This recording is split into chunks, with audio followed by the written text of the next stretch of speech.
Hey guys, welcome back to another episode of Coffee and Van Chats. If you haven't already, please make sure you hit that subscribe button down below. On this episode of Coffee and Van Chats, we chat with the Michael Marckx. Michael Marckx has started one of the biggest gravel races here in the country. And yes, they don't like to call it a gravel race. It is a spring classic because you pretty much can ride a road bike on the entirety of it. And that is called the Belgian Waffle Ride. We chat with Michael everything about what's going on in the current events with COVID and all the bike races being canceled, and what's it like to be a promoter in these times. So please sit back, relax, and enjoy this episode. This episode is also brought to you by Chili Technology. Chili Technology offers two sleep systems called the Chili Pad and the Uller. The Chili Pad is what I've personally been using for the time being, and it's a pad that goes over the mattress and circulates either cool or hot water. What I like about it is that I'm a hot sleeper. It's like jumping into a fresh set of cool sheets for 8 hours.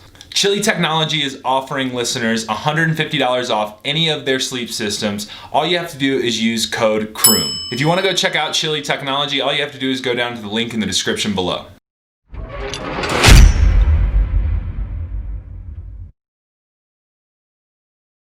Hey guys, welcome back to Coffee and Van Chats. I'm here with Michael Marckx, and yeah, I mean, he runs the Belgian Waffle Ride, and he pretty much created it. And so, yeah, Michael, welcome. Thanks for coming to the show.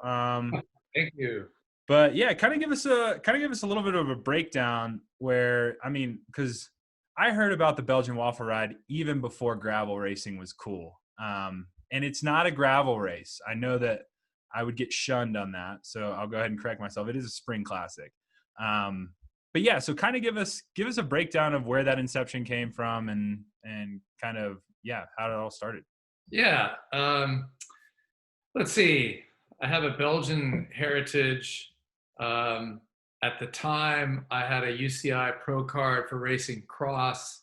I love doing long races. Yeah. I love waffles. Mm. I love Belgian ale. Mm.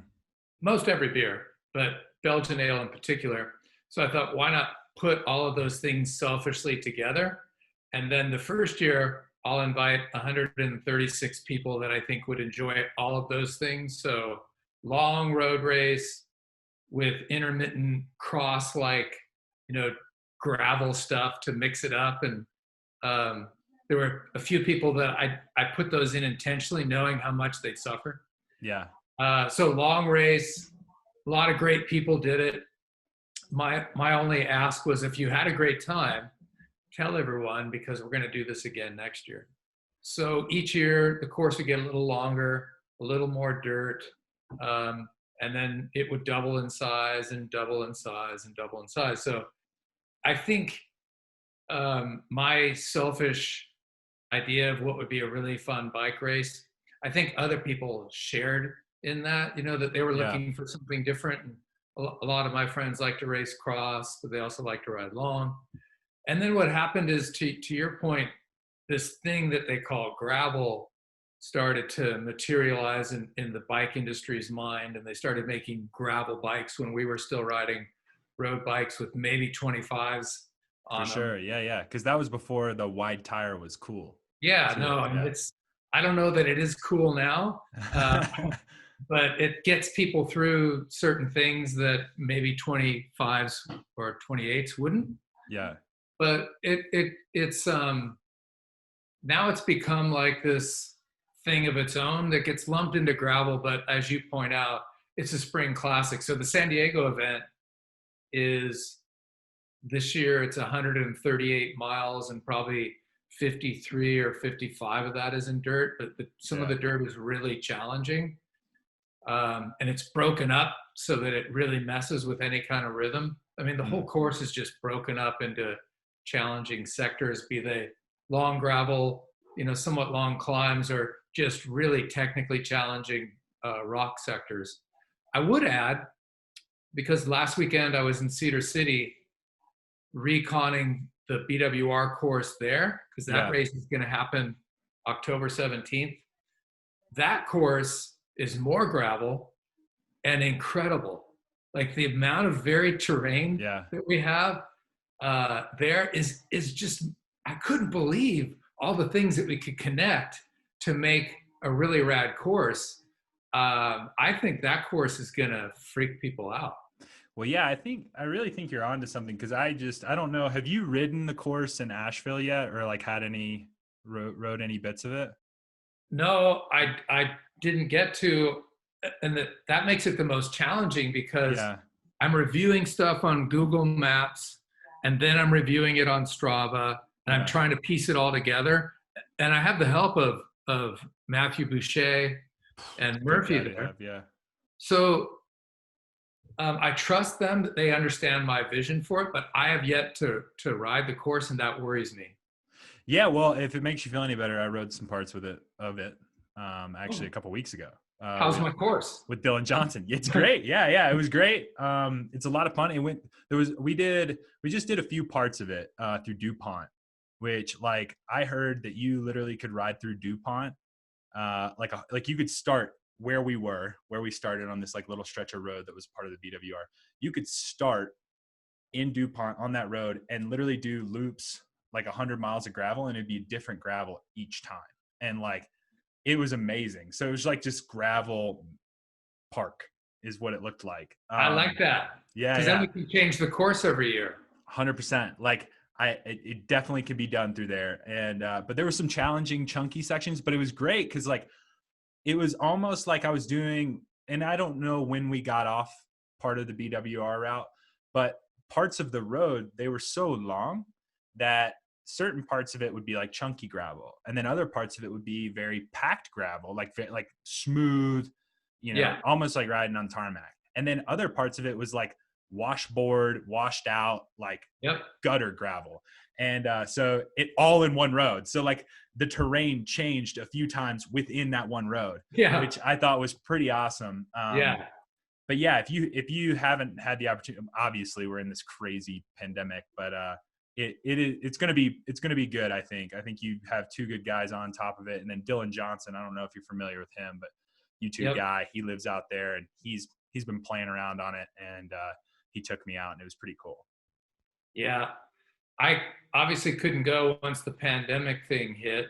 Yeah. And now I don't know when I'm going to be able to go do the course. Yeah. Just travel restrictions. Yeah, for sure. And I mean, it's pretty crazy over there right now. I was traveling to a friend's wedding, and it was like where we hit that dip where it was starting to become socially, like it was a question mark of whether or not this is socially acceptable. And within the last 2 weeks, it has become not socially acceptable, especially with South Carolina and North Carolina. It's almost as if they've gone on lockdown for the first time. You know what I mean? Yeah. I mean, everybody's like, what? We have to wear masks in public? And it's like, what? You haven't been doing that yet? Like, you know what I mean? Yeah. Like, it's a mandated thing here in Colorado. Yeah. And it was wild driving from Colorado to Texas to Arkansas and Tennessee, and just seeing how each state it's different. A different country. Utah is wide open. Yeah, that's what I'm here. I keep getting invites from, and I'm not going to mention their names on this because I don't want them to get blasted, but I keep getting invites like, come hang out, come visit. And I'm just like, is it okay? Like, are you guys good for me to come visit? Like, if you wear a mask in Cedar City, they look at you cross-eyed like there's something wrong with you. Same with Texas. It's almost as if, when we got to Texas, I thought we were going to get ran out of Texas faster than we got into Texas, because it was the first gas station stop we had. And we all had our masks on. We were just trying to be respectful, because like I'm the kind of guy where it's like, you gotta do it. I'm not really worried about it, but no, the last thing I want to do is like my conscience knowing that I infected someone, Well, we wear the mask to show other people respect. 100%. That's why we do it. 100%. Yeah. And so, yeah, that's been great. And so that's been kind of interesting. But yeah, me and the wife are talking about doing a camping trip to Utah if things, don't get too crazy. But why don't you do it October 17th? Because that course is incredible. That's the goal. I would love. I need to get registered. Again, I was registered for San Diego. I know a guy. You know a guy. I know a guy. Yeah. Well, I need to get registered, and that's another thing for you guys that are listening to this podcast. When all this started, the promoters were getting slashed. I mean, heavily, like in the sense of they don't know what to do. Sometimes the money gets spent up front for, costs that you don't get to see, just to set the course up. And so when you register, sometimes you're even paying back these credit card bills that they've upfronted the money. So sometimes your money gets spent. Sorry to hear it, but it happens. And It's so, true. so if you can, please be patient with these race promoters. But how have you been handling that? Like, how has that been? Like, is it starting to level out? Because a lot of these bike businesses are like, seem like they're booming right now. At least from my sponsors' perspectives, I'm hearing that they're doing great. So how are you doing as a race promoter? Well, not good, right? Not great. Yeah. Just postponing BWR from May to November is a huge headache. Now postponing Asheville, and when you do that, it's just tons of emails of people saying, "I want a refund." The amazing thing is how rude people are. Yeah. You could send them the nicest response, and they're still rude. Yeah. I don't understand that. It didn't used to be that way when the event was smaller, but I suppose that's as it grows, you get more and more people outside of the peloton that we all know and love. When this thing happened, I created a thing called Ride 2020 with a buddy of mine to raise money for other event organizers who are sure to go out of business for all the reasons that you had mentioned. Yeah. So that's going to happen on July 11th. So that's pretty soon. It's just awesome. a one day event. We hope to raise busloads of money, so then we can take that and parse it out as grants to all the event organizers who have signed up to receive the funding. That's so amazing. I put a lot of energy. Have you guys created like a website or anything like that for that yet? Or Um, like a landing, or just any more info where people could maybe even see that, donate or whatever? Yeah, there's plenty of links to that, or you could just type in Ride 2020. Sweet. Yeah, we'll put that down in the description below. I can share it with you. That'd be awesome. Yeah. So it's a bit frustrating when that's a big part of your livelihood, and it's a big part of my joy is sharing these events with people and inspiring them.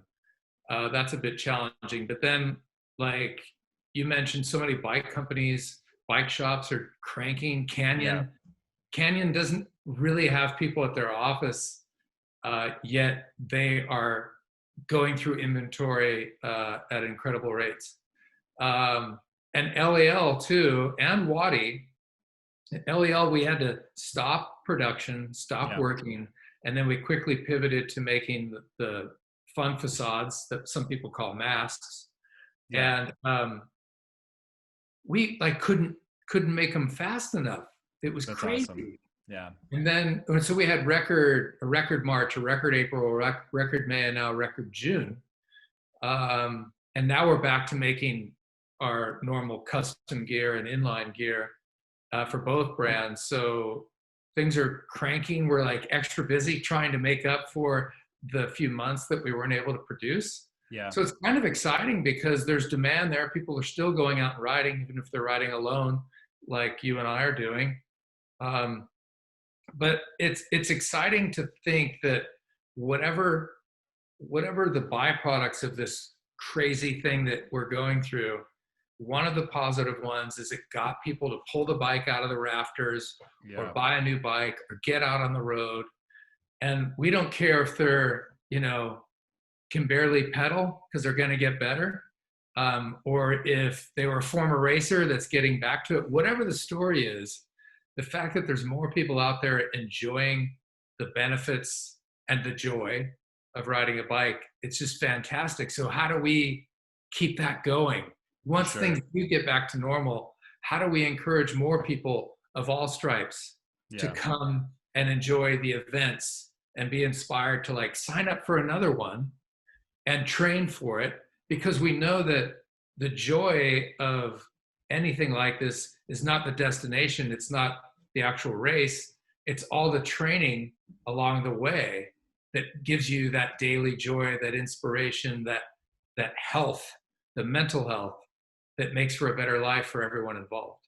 Yeah, for sure. Yeah. I mean, I was actually talking to Pete Stena about this because it's like he he entered the gravel scene and he saw this whole community, right?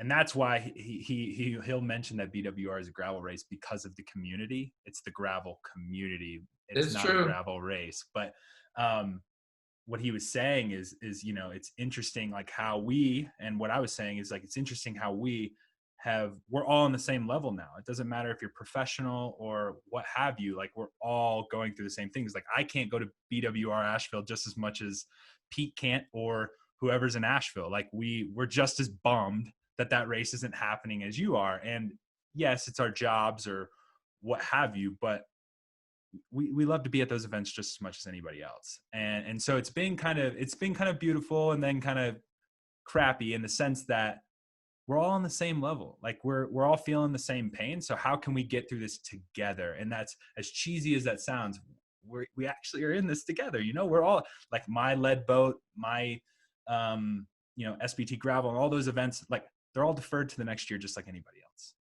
Yeah. And I paid $700 to do that event, just like anybody else, and yeah, so I think it's pretty interesting how we've all been kind of put on the same level. Yeah. And eventually we will congregate, and hopefully by the time we get back together and ride side by side and race and put each other in the box, that we will appreciate it that much more. For sure. Yeah. Cause it's definitely been a beautiful thing to just kind of take a step back and look at the little things. I did a post earlier, I didn't really realize how much time I didn't spend at home and how much time I spent away from my wife, just traveling for training and tracks and World Cups. And people are probably like, oh man, is he going down the road where like he can't stand his wife anymore?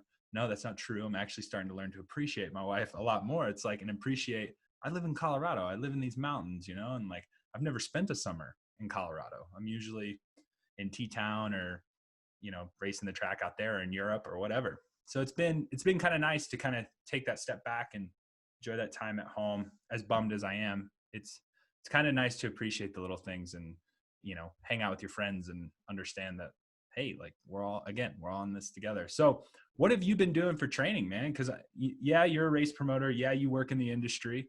But you also ride your bike harder than probably anybody else in the industry. So what have you been up to? Fortunately, I've been able to put base miles in. Base miles back in. Are you coached? Do you work with anybody? Oh, No, there's nothing serious for me. But I love riding. So yeah. I'm way ahead of schedule on, annual miles. I think I think I could get in close to 15,000 this year. Wow. Which is a lot for me. It's a good chunk. But like 5 years ago, before I broke my back, I had almost 15,000 miles with a ton of climbing for me, which was like 1,000,000 feet or something, close to that. And the average was 20.6 miles an hour, which isn't much, but like when you factor in, your recovery, like if people can really look at what their average pace is for a year, like it's way slower than you'd ever think. So I always like to see my average. I'm not working on watts, everything is just, it's kind of like running because I have a running background. It's like, oh, I'm going to do a 10 miler at 5:30 pace and I ride my bike that way, like just kind of a consistent thing, even though that's not good for bike racing, because bike racing is intermittent power. Yep. And then occasionally you're in a break. So it's sort of that TT mentality and power and being able to sustain higher watts at say 20 minutes. So what I do is I ride a bit more than I have been. And I have not gone hard because I haven't been in a group for months. Yeah. But sometimes I will go for, 20 miles and just average, say 26 miles an hour, just on my own. Again, average pace. I like that. Or some days I'll be like, okay, I'm going to ride 110 today and I want to average 23 miles an hour and just go do that solo. So it's like strength, it's base building, but there's no speed inside of me right now. Yeah. Wow, that's actually pretty impressive. Like, I mean, to do, because I've done that one other time, and like looked at my speed in correlation to the amount of miles that I've done. I don't think I've Yeah. ever even gotten close to 20 miles an hour. Partially, you know, when you do those track workouts, it's like Yeah. you do a workout and then you stop and you're just like Yeah. messing around Yeah. or whatever. But yeah, that's sweet, man. So, you know, is BWR doing anything like virtual right now? Because Ted King's launched this whole DIY gravel Yeah. And we SPT did one virtual. episode, Yeah. and we helped him put that together. Oh yeah, you guys did like the Great first episode. episode. I guess it would have been Yeah. Really before. neat. Yeah, it was before DK. Yeah. Sweet. It's fantastic. Yeah. Um, so the only virtual thing we're doing is the Ride 2020 for the other race Yeah. organizer. No, that's awesome. I'm working on doing something for our benefactor, who's the San Diego Mountain Biking Association, Yeah. and trying to figure out what we can do with them to raise money, because we're essentially their annual operating budget.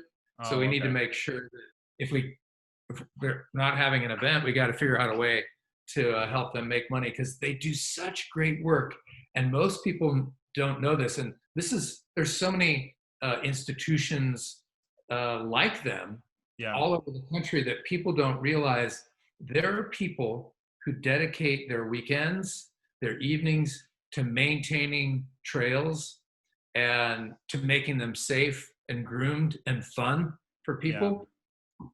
They do such great work that goes unrecognized, and I want to figure out a way to get that recognized and to get them the funding they need to keep up that great work.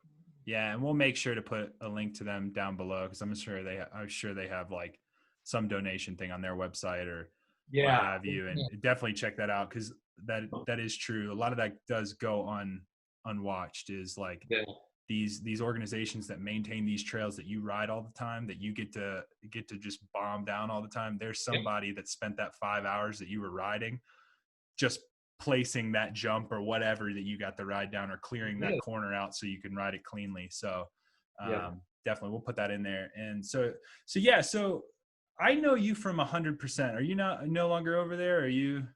No, I did some consulting work for them with their brand Bible and event team stuff, but with the I couldn't work with them 100%. I couldn't be 100% at 100%. There you go.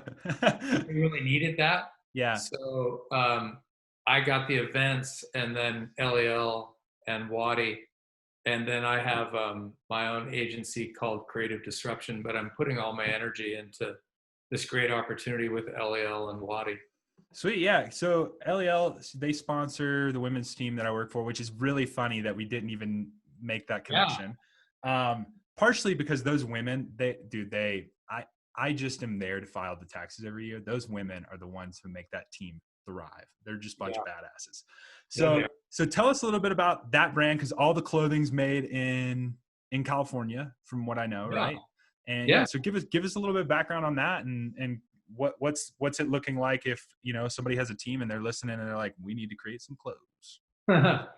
So LEL literally means best of the best. Yeah. It's something that we aspire to with the product. So first and foremost is like making incredible product in our factory with people we know and love, and constantly addressing the capabilities of fabric, of seamstressing, of all the things that go into making a wonderful product. So that's the first thing when people say, oh my God, your product is incredible. There's that. And then the other side of it is best of the jest. So best of the best, best with the jest. Yeah. We're about having fun and being inclusive and inspiring people from all over. Basically, we want to have happy butts sitting on bikes everywhere. Yeah, that's awesome. So if you encounter the brand, you'll see people smiling, having a good time. Sometimes that means riding hard, but sometimes that means just playing around, popping wheelies and looking colorful and fun. So it's a very positive environment, and it's super fun to do that. So last year I created the brand Bible that everyone in the company and all of our ambassadors have. And it basically just reminds people what's important to us Yeah. and how we would want them to communicate that to their people in their own way. So it's been super fun, and we're growing like mad. There's great team there. I'm super proud of everyone's work there. It's just a blast. Yeah, that's awesome. Yeah, I was kind of the other day, like during this whole Corona thing, we've seen people switch jobs and move around and do whatever else. But yeah, you guys just recently was it Kathy Pruitt, I believe is her name? She used to work for and Lindsay Goldman too, if you know Lindsay. Yeah, from USA Cycling, right? Or well, Yeah. I guess she was a professional racer before she was at USA Cycling. Yeah, that's awesome. She ran her team. Yeah. And then she moved over to USA Cycling, and I've known her for a few years. I've known her husband for a decade and have ridden bikes with him. And we always talked about like wanting to work together. Yeah. And that was like on BWR when we were growing it. I thought, oh, we could bring Lindsay in. She's just so organized and on top of it. And most of all, understands what a cyclist wants at a high level, but also she's a mom. So she has a great purview on all of it. And it so ended up being that we got to hire her at the LAL in Wadi instead, which is better because like I get to work with her all the time, all day, just like you and I are doing. A lot of Zoom calls, a lot of text messaging. And it's just fantastic because she's really excited and incredibly capable.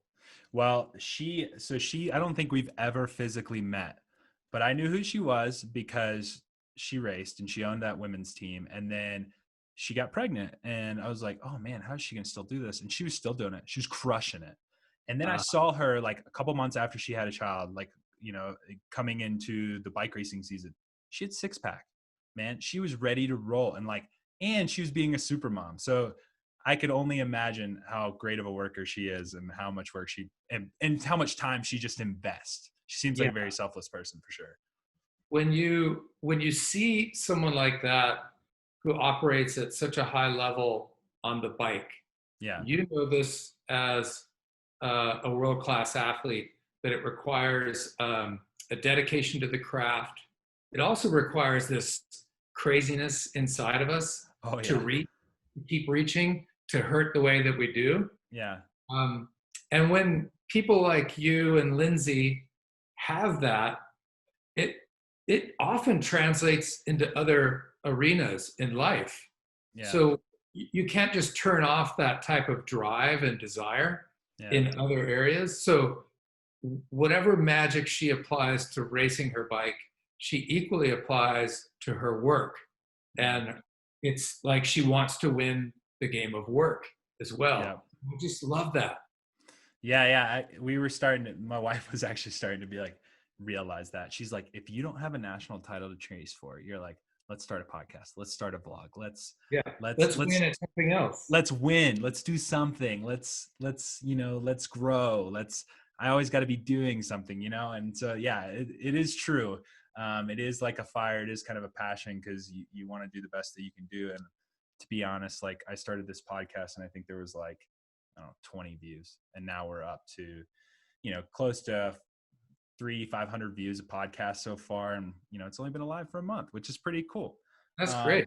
Yeah. So it's getting somewhere. That's exciting, but it helps to have cool guests like you. So that makes a big difference, I think you have cooler guests probably scheduled for later today. Hopefully. We got Haley Bates from LLG. She's a badass. And I think she's the one who worked the LEL whole contact thing up. So that's super cool. But yeah, man. So, you did have to cancel. We postponed. Yeah. So moved it forward. And then, but we still have 2 more races. We have San Diego in November and we have Utah, right? As of right now, Cedar City. And so give us a little bit of a breakdown of Cedar City, because you were just out there, and why somebody should sign up today. Like, don't stress about the current pandemic. This is something you can train for. Why would somebody sign up today? Well, I think there's a few things. One is Cedar City. You wouldn't even know there's a pandemic there. Yeah. But that's really great because there's no issues health wise. Good. Um, the actual course takes place at 5,500 to up to 7,000 feet of elevation. So there's a bit of elevation there. It doesn't bother you people from Colorado. It'll still bother me. I'm still 200 pounds. So it's, Okay. The course has all that kind of gravel you were talking about. The kind Yeah. of gravel with big, huge rocks like you'd see at DK. Other like really smooth stuff, but then there's washboard stuff. There's every kind of gravel there in Cedar City. But we also found some really fun single track stuff Yeah. that is for mountain biking. Yeah. But we went and rode it on our little road bikes with a little bit wider tires, and it was so fun. Awesome. So there's that. There's punchy climbs. There's a few longer climbs. We managed to weave in all sorts of crazy fun stuff. There's one motocross track that riders will get to go do all the berms on.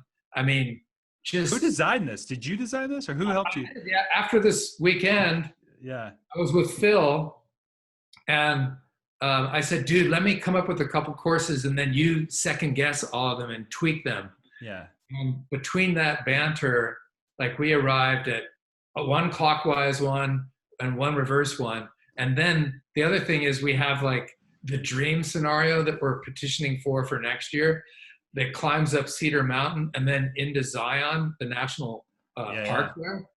Oh my God, that course is going to be incredibly world class. But we have to wait a year to get there. Oh, awesome. Well, that'll be super cool. Well, yeah. So what's the tire of choice for Cedar City? I've listened to some of these 36. BWR podcasts, and it's an IRC. 36? Yeah, like some people are definitely going to want 40s. 40s. All right. Well, that's what I ride.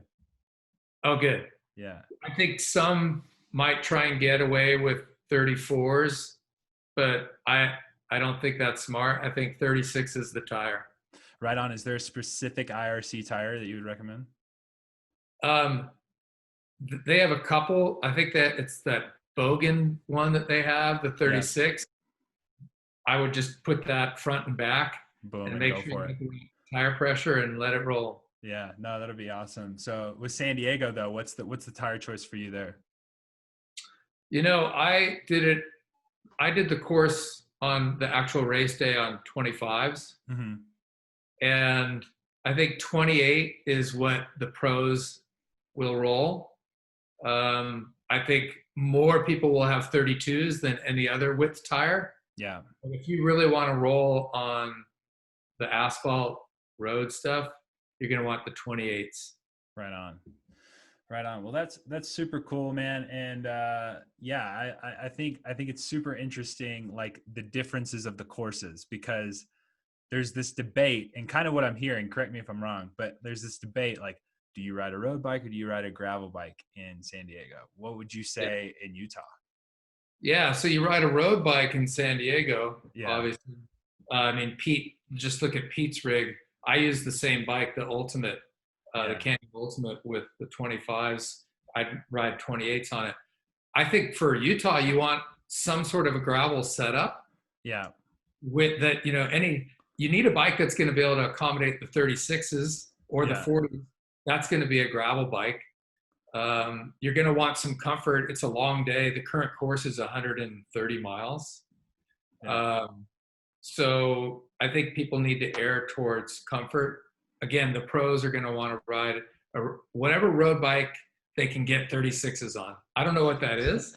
Yeah. I think the Canyon Endurace, you can fit 36s on barely. Yeah. And if there's no mud, you're good to go. Yeah. So, yeah. Right on. All right. So right before we wrap up, I want to ask you one more question. You're a beer aficionado, and I just became a beer guy over quarantine. Good for you. I know. I've just learned to love to drink it again because, I think I outdid myself in college. And then when I was trying to lose weight, it just wasn't in the diet. But I was like, what? It's been a while. I'm going to have a beer. what beer would you recommend? And is BWR creating a beer? Because they usually do, right, with Lost Abbey. Am I correct? My research. Yeah, we do. You know, the first year we did it, Tommy created a beer for us that's called the Badass Ale, and it was based on a recipe that he had made that year, which is called Carnival from them, which is a saison, which basically means season. So saisons run the gamut based on what spices or yeast is in the air. But we use that as the Badass Ale, and then the next month they put that in the Great American Beer Festival. There's a category called Belgian/French Ale, and it won the gold medal. Wow, there you go. Tommy Arthur from the Lost Abbey. He's an incredibly accomplished and revered brewmaster. Yeah, and so he's made some incredible beers. What he's become famous for, in fact, his most famous one is called Cuvée de Tommy, which was ranked like I think they ranked it 18th of the best beers ever produced in the world. They gave him that honor last year. So we do the Badass Ale every year, and most people keep it as a trophy because it's the 750 milliliter bottle. Yeah, Pete showed us his the other day. Yeah. So they don't drink it. So what we do is we make sure that everyone gets at least 2 beers, one to keep as a trophy. That's awesome. And one to enjoy. There you go. And even then, guys, that another way BWR is just stepping up the game. Well, Michael, I'm not gonna hold you all day. I really appreciate your time and thank you for rescheduling with me. And man, I really appreciate it. And thank you guys for watching.